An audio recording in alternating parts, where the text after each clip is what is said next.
A very good morning, guys. I am here with another video.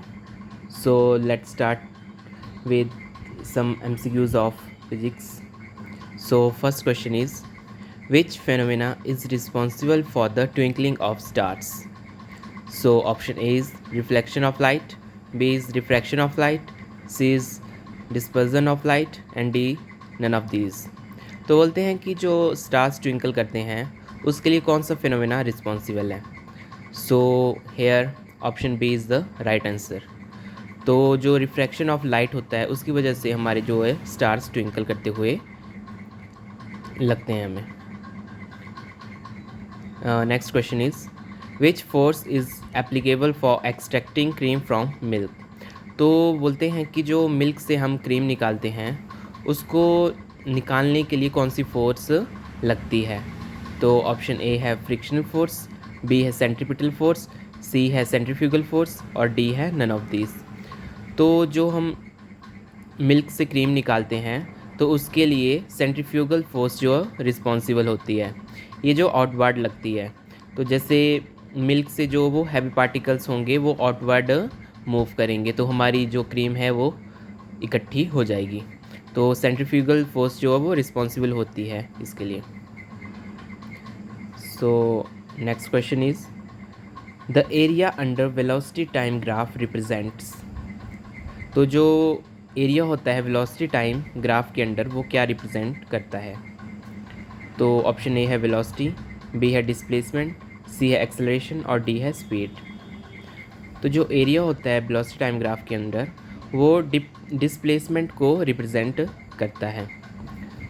ये सारे questions बहुत important है आपके एग्ज़ाम के लिए. So please be focused and इन सबको अच्छे से देखना और प्लीज़ इस वीडियो को अपने फ्रेंड्स के साथ और शेयर करना ताकि वो भी इस वीडियो को देख पाएँ. नेक्स्ट क्वेश्चन है 1 हॉर्स पावर इक्वल्स टू. तो बोलते हैं जो 1 हॉर्स पावर है वो कितने वॉट के इक्वल होती है. तो ऑप्शन ए है 646, बी है 746, सी है 846 वॉट और डी है 748. तो जो इसका राइट आंसर होगा वो होगा ऑप्शन बी 746 वॉट. तो जो 1 हॉर्स पावर होती है वो 746 वाट के इक्वल होती है. इसी तरह our next question is at what temperature density of water is maximum. तो बोलते हैं कि किस टेम्परेचर पे जो है वो वाटर की डेंसिटी जो है मैक्सिमम होगी. ये क्वेश्चन भी इम्पॉर्टेंट है. तो ऑप्शन ए है 4 डिग्री सेल्सियस, बी है 0 डिग्री सेल्सियस, सी है -4 डिग्री सेल्सियस और डी है -8 डिग्री सेल्सियस. तो इसका जो राइट आंसर है वो होगा ऑप्शन ए 4 डिग्री सेल्सियस पे जो है वाटर की डेंसिटी मैक्सिमम होती है. Next question is what is the minimum distance required to hear an echo. तो बोलते हैं एक इको को सुनने के लिए जो मिनिमम डिस्टेंस है वो कितना होना चाहिए. तो हमारे पास ऑप्शन ए है 14.2 मीटर, बी है 15 मीटर, सी है 16.2 मीटर और डी है 17.2 मीटर. तो इसका जो राइट आंसर होगा वो होगा ऑप्शन डी 17.2 मीटर. तो जो मिनिमम डिस्टेंस चाहिए हमें एक इको को सुनने के लिए तो उसके लिए मिनिमम डिस्टेंस है 17.2 मीटर. आई होप आपको ये सब क्लियर होगा. नेक्स्ट क्वेश्चन है what is the SI unit of conductivity. तो बोलते हैं जो कंडक्टिविटी होती है उसकी एसआई यूनिट क्या होती है.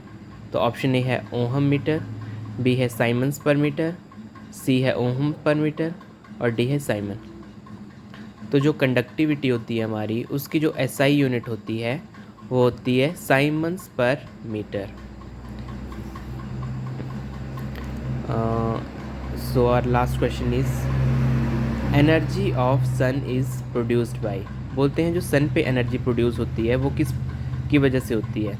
ऑप्शन ए है ऑक्सीजन की वजह से होती है, बी है न्यूक्लियर फिजन की वजह से, सी है आयनाइजेशन और डी है न्यूक्लियर फ्यूज़न.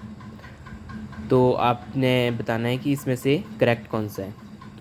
तो जो हमारा ऑप्शन डी है न्यूक्लियर फ्यूज़न वो करेक्ट आंसर है. तो जो सन के ऊपर जो वो न्यूक्लियर फ्यूज़न होता है जिसकी वजह से उसकी एनर्जी है, जो एनर्जी है वो न्यूक्लियर फ्यूज़न की वजह से है। So option D nuclear fusion is the right answer. So ये सारे क्वेश्चन बहुत इंपॉर्टेंट हैं, इसलिए इनको ध्यान से पढ़ें और मेरे चैनल को सब्सक्राइब करें for more videos. Thank you so much.